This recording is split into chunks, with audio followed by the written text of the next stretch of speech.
In this video, we're going to talk about how you would calculate the funded status of a pension.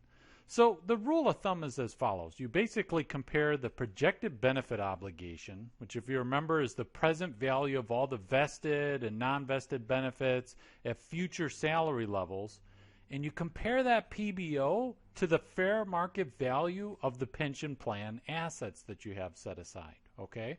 Now, if the obligation, if the PBO is greater than the assets you have in the pension plan, then you have a pension liability, right? And you would call that an underfunded plan, right? So when someone says, oh, they have a pension that's severely underfunded, they're saying that the PBO, the projected benefit obligation, is a lot larger than the fair market value of the pension plan's assets. Okay. Now, conversely, if the fair market value of the plan assets is larger than the obligation, if it's larger than the PBO, then instead of having a liability, you're actually going to have a pension asset, right? And you would say that the fund is overfunded. Your pension plan is overfunded. So let's work through an example to make it a little easier for you to understand. So let's say you've got a company called Tom's Skydiving Adventures, and Tom he employs a bunch of skydiving instructors to help people learn how to jump out of a plane and live. So Tom sets up a defined benefit pension plan. He's really optimistic. He thinks his employees are going to live a long time and they're going to have some retirement benefits.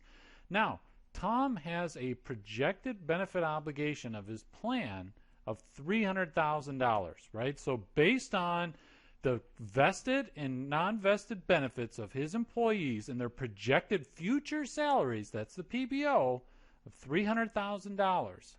Now we can look at the fair market value of the plan assets that Tom has set aside to satisfy his retirement obligations to the employees. That's $240,000.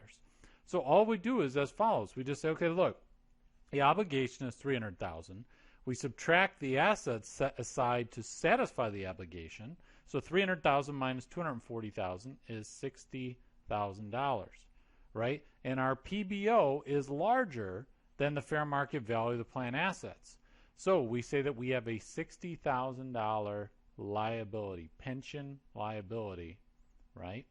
So we owe $60,000 more than what we've set aside to satisfy that obligation, right?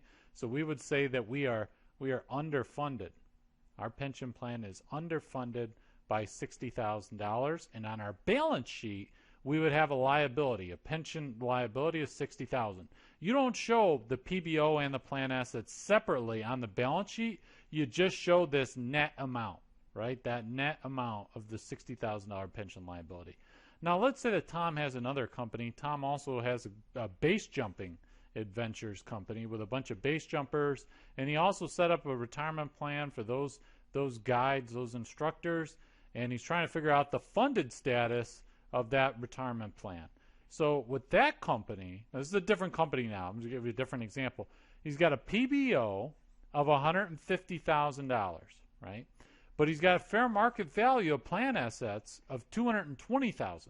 So now the amount in assets that's set aside to satisfy ultimately this obligation to the retirees is more. This is more. The $220,000 is more than the $150,000. So we're going to have a pension plan asset, right? Question is by how much? Well, we take the $220,000 in assets, subtract the $150,000 in obligation.